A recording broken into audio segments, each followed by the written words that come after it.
rencana kan tadi bakal banyak tuh Pak, itu berapa investasi di teknologi? Kalau IT aja AI-nya cuma 45 miliar untuk hardware-nya, tapi kalau yang ini kita belum hitung. Tapi kan tapi yang beli Pelindo ya. Yang pakai kita enak juga tuh. Tapi gini, kita akan lihat seperti apa ke depannya. Saya sih maunya seluruh pelabuhan akan dipasang alat seperti ini. Kalau daerah juga kan bisa ditarik ke pusat tuh datanya, jadi nggak ada yang bisa main-main di mana pun. Ini pun akan kita tarik ke pusat juga, dalam pengertian di pusat kalau perlu ada yang monitor juga. Jadi itulah akan lebih memperbaiki cara kita memproses data barang masuk dan keluar dari dan mencegah dari kebocoran-kebocoran yang nggak perlu. Nilainya tuh nggak ada berarti Pak, belum naksiran. Kalau ini sih tadi berapa? Berapa miliar? 38. Tadi 38 deh yang satu ini, lengkap dengan sistemnya, dengan gedung-gedungnya, tapi ya 38 miliar.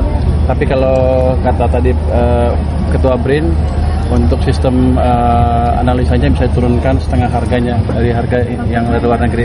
Apakah akan dipasang di pelabuhan lain juga Pak? Kredit di perbankan Himbara tuh agak kurang. Nah itu katanya kabarnya ada karyawan yang disuruh ngajuin kredit juga Pak, itu gimana Pak? Jadi karyawan di perbankan Himbara akhirnya mengajukan kredit karena serapan kreditnya kurang Pak. Saya belum tahu informasi itu, tapi yang saya jelas lihat adalah uang agak berkurang di sistem selama bulan Oktober, November. Bank sentral akan menambah juga uang sistem sehingga kreditnya akan bertambah. Kayak gini, kalau uangnya cukup besar, nggak bisa semua pegawai banknya nyerap.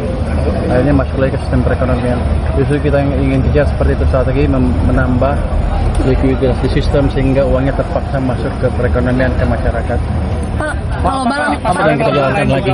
Pak, barang Balpres kemarin katanya mau dikirim ke pusat bencana, ke daerah-daerah bencana, barang-barang Balpres yang dari pikiran dari Bea Cukai. Dari siapa? Pak Nirwala kemarin bilang, ya, Pak Nirwala kemarin bilang dikirim ke Menteri siapa? Pak Nirwala Bea Cukai. Ada potensi Balpres itu ada potensi mau dikasih ke bencana Pak. Kalau memungkinkan dan diizinkan, Nah, ya, Bapak aturannya izinin, Bapak memungkinkan. izinin nggak, Pak? Selama ini kan aturannya belum memungkinkan untuk Kira-kira, Pak? belum dikirim. Belum. Kalau saya suruh sumbang, saya beli barang baru, saya kirim ke sana. Tapi itu barang Produksi baru dalam Pak? negeri. Yang Biar Balpres aja, itu kan ilegal. Oke. Paling nggak secara formal nggak ada kebijakan ke arah sana. Even dari presiden pun saya pernah diskusi, dia bilang jangan dulu. berarti nggak boleh Kecuali Balpres. berubah. Oke. Sampai sekarang sih belum ada. Belum ada. Siapa yang ulang? Yang malam mana? Pak Nirwala. Lu enak aja lu ngomong. Dia menterinya, dia bukan menteri. Makanya kita akan jaga peraturannya seperti apa. Jangan sampai nanti gara-gara itu banyak lagi Balpres masuk dengan alasan kan bagus buat itu bencana. Lebih baik kita beli barang-barang dalam negeri, produk UKM dikirim ke bencana yang baru. Saya lebih baik ngeluarin uang situ kalau terpaksa dibanding memakai barang-barang Balpres itu. Apakah akan dipasang di pelabuhan lain juga ini Pak nanti Pak? Ini sudah ada di Surabaya, Semarang, Medan. Belawan. Akan kita coba pelabuhan-pelabuhan yang sesuai dengan skala ekonominya ya. Kalau masuk kita pasang semua ini. Jadi nggak ada masalah. AI-nya canggih loh. 2 minggu mereka bisa bikin AI yang canggih. Saya juga agak kaget tadi. Nanti mungkin awal tahun kita kasih lihat ke media seperti apa AI punya kita. Pak, kemarin ada ini dari... Jadi kan lihat tadi bisa terintegrasi kan? Iya. Ini bisa tarik ke pusat semua. Jadi kita udah masukin era baru, bukan kayak dulu lagi.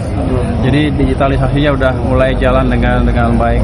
Jadi kelihatan tuh orang kita pinter-pinter kalau digebuk dikit. Memang mereka pinter. Berarti penduduk siapa? Ya? Nurut. Ya. Nurut mereka baik-baik kok. Pak, kemarin ada permintaan dari Menpan RB soal yang menanyakan pegawai Bea Cukai itu Pak, yang katanya butuh waktu ketemu Bapak gitu. Tanggapannya Bapak apa Pak? Saya nggak tahu yang mana. Yang kemarin sempat konferensi di Kemenko. Minta ke waktu ketemu Bapak soal pegawai Bea Cukai yang dibukukan itu Pak. Dibekukan. Oh, Iya, saya nggak tahu. apakah ada Ya, ada. mutasi itu untuk misalnya Yang dirumahkan dirumahkan, itu, Pak. dibekukan 16 Belum. poin belum ada Pak. Itu kan gini. Kira-kira kita minta waktu 1 tahun untuk memperbaiki Bea Cukai. Ini kan berapa minggu aja udah kayak gini, udah lumayan nih. Artinya mereka mampu, emang perlu didorong-dorong aja, digebuk-gebuk, dorong-dorong lah. Ya mereka orang pintar, jadi kita nggak usah khawatir. Nanti kalau setahun ke depan nggak ada kemajuan, mungkin kita akan mikir hal itu. Tapi kalau udah maju, udah bagus, buat apa lagi? Jadi masih terlalu dini untuk ngomong dengan Pan RB tentang pembekuan pegawai. Masih belum ke sana langkahnya. Langkahnya kita adalah memperbaiki bea cukai semaksimal mungkin, memasang teknologi sebanyak mungkin, melatih orang sebanyak mungkin. Tadi kan Anda lihat tuh, orang gambar itu bisa tahu itu apa, barangnya apa-apa. Lo aja pusing kan? Gak mana tahu itu tekstil, cuma gulung aja.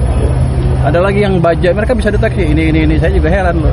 Jadi kita udah melatih cukup banyak orang, tadi dia bilang 60 orang ya, yang punya kemampuan seperti itulah. Kalau ada anjing pelacak yang jago, itu susah melatihnya. Yang itu yang mesti kita maintain dan kita jaga. Karena kalau membangun yang baru nggak mungkin nggak segampang itu. Jadi kita luruskan aja semuanya. Jadi langkah kita itu, Pak Dirjen juga clear komitmennya untuk memperbaiki. Teman-teman bea cukai juga sama. Lu jangan kasih pernyataan aneh-aneh lo. Siapa? Lu mau kasih Balpres mau lu kirim. Bukan Balpres. Jadi itu yang baru, baju baru. Pak. Salah tuh. Oke ya. Masih banyak Pak.